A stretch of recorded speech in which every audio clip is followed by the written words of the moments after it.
नमस्कार साथियों, आज की बात डॉक्टर आलोक यादव के साथ पुनः आपका हृदय से स्वागत है। साथियों, आज की प्रमुख समाचारों में हम ये देखें तो अर्थव्यवस्था को सुदृढ़ बनाने के लिए, मजबूत बनाने के लिए 20 लाख करोड़ का पैकेज केंद्र सरकार के द्वारा दिया गया है। हालांकि ये भविष्य के अभी गर्त में है कि किस किस मदों में कितना किसको मिला है, मध्य वर्ग, निम्न वर्ग और उच्च वर्ग में किस प्रकार से इस मद को बांटा गया है।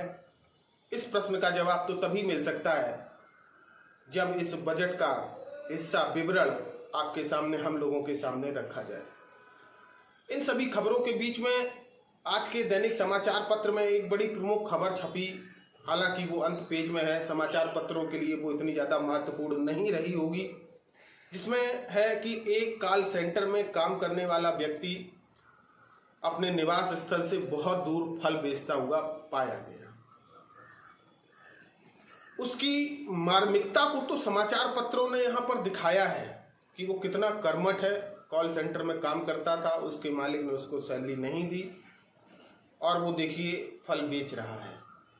मेरा मूल रूप से यहीं से प्रश्न का जन्म होता है कि जब हमारे प्रधानमंत्री ने इस चीज को उद्यमियों के सामने रखा कि जब राष्ट्र संकट में है तो 1-2 माह आप वहां काम करने वालों का सहयोग कर सकते हैं, उन्होंने नहीं किया तो इस पे क्या कार्रवाई हुई, इस पे कौन से प्रश्न जन्मे। जब ऐसे प्रश्न आते हैं तो मुझे याद आ जाता है कि आप देखेंगे जब अंग्रेजी शासनकाल था, राजा राम मोहन राय ने सती प्रथा निरोधक अधिनियम को उन्मूलन के लिए बड़ा अंग्रेजों पे दबाव डाला, तो उन्होंने 1829 में एक निरोधक अधिनियम जरूर बना दिया, लेकिन उसके पीछे शासन की दृढ़ इच्छा शक्ति और दंड की व्यवस्था को सुदृढ़ नहीं किया गया। अर्थात हमें ये बता दिया गया कि अंग्रेज यहाँ पर लूटपाट करने आए थे, भारतीय व्यवस्था को मजबूत करने नहीं आए थे। उन्होंने कोई ऐसा प्रयास, अधिनियम तो बना दिया लेकिन कोई ऐसा प्रयास नहीं किया कि जिससे सती प्रथा भारत में समाप्त हो जाए। अर्थात सिर्फ मूक दर्शक अधिनियम बना देना। ऐसा ही मुझे सरकार के प्रति भी थोड़ी शंका पैदा होती है कि आपने जब उद्यमियों से कहा तो उन्होंने क्यों नहीं पालन किया। इसकी भी एक विवरणपूर्ण जांच होनी चाहिए। दूसरा, एक महत्वपूर्ण संपूर्ण विश्व पे जो खतरा मंडरा रहा है वो है अर्थव्यवस्था का। कोरोना पर काम चल रहा है, टीका बनाने पे लेके भविष्य के गर्त में अभी बहुत सारी चीजें हैं, लेकिन देश को चलाने के लिए अर्थव्यवस्था एक मूल आधार होती है। भारतीय अर्थव्यवस्था भी कोरोना के इस संकट से ग्रसित है।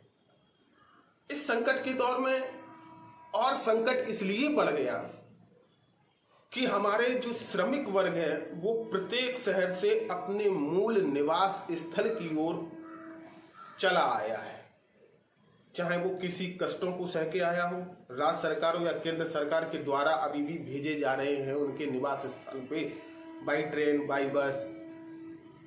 प्रश्न यहाँ पे ये स्टार्ट होता है कि अर्थव्यवस्था लाइन पे अब आएगी कैसे। आप देखेंगे कि श्रमिकों में मुख्यतः 2 प्रकार के होते हैं, एक कुशल श्रमिक और एक अकुशल श्रमिक।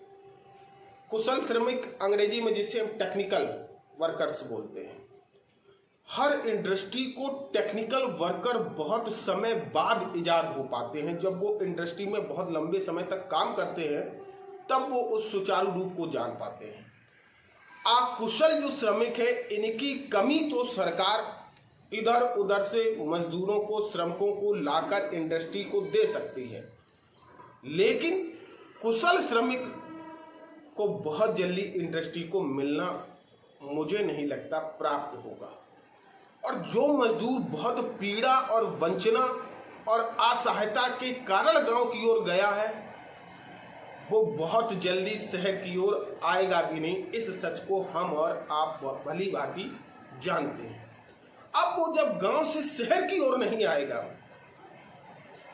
टेक्निकल लोग इंडस्ट्री में होंगे नहीं, तो उत्पादन का स्तर कितना होगा यह हम और आप भली भांति जानते हैं।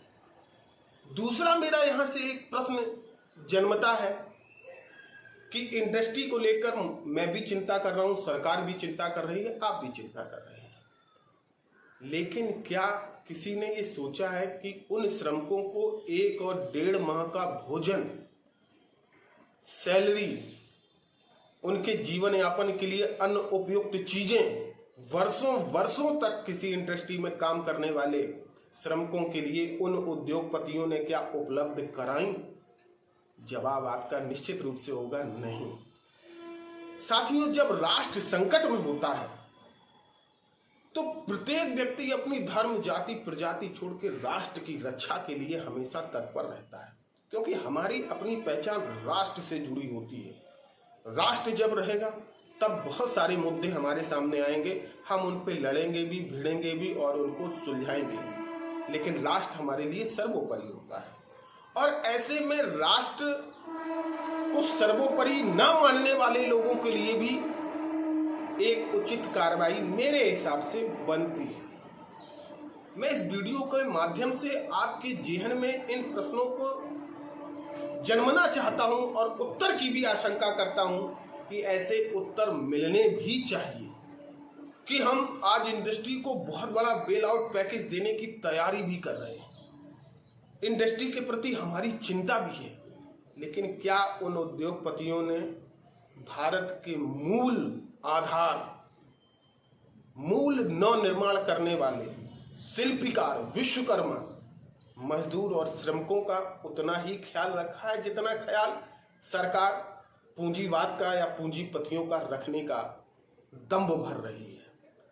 अगर ऐसा नहीं हुआ है तो उनकी क्या किसी इंटेलिजेंस जांच ब्यूरो के द्वारा ऐसे लोगों की कोई सूची या तालिका बनाई गई है? और अगर बनाई गई है तो उनके लिए कोई दंड की या असहयोग की कोई भावना जागृत की गई है? साथियों, मेक इन इंडिया हो चाहे मेड इन इंडिया हो, यह सभी का सभी एक संयुक्त परिवार जैसा होता है। उस संयुक्त परिवार में उद्यमी भी आता है, मजदूर भी आता है, मध्य वर्ग भी आता है। उद्यमी का अगर पैसा होता है तो मध्य वर्ग की टेक्निक होती है, बेचने का तरीका होता है, और उसके साथ श्रमिक का खून पसीना जुड़ा हुआ होता है। यानी कि एक संयुक्त परिवार में सिर्फ हम एक व्यक्ति का ख्याल करें और लोगों का ख्याल न करें तो ये परिवार बहुत ज़्यादा दिनों तक संपन्न नहीं रह सकता है और एक नहीं रह सकता है। मेरी आशा नहीं, विश्वास है कि ये राष्ट्र भी एक परिवार है, उद्यमी भी उस परिवार के हिस्सा हैं, सभी एक साथ रहेंगे। लेकिन इन प्रश्नों के उत्तर वाजिब हैं और इनके प्रश्नों को उत्तर समाज को मिलने भी चाहिए और इनकी नई खोज भी होनी चाहिए। इसी के साथ नए प्रश्नों के साथ मैं आपके बीच में आता रहूँगा। मुझे आशा है मेरी वीडियो को आप लोग पसंद करेंगे। इसी के साथ जय हिंद।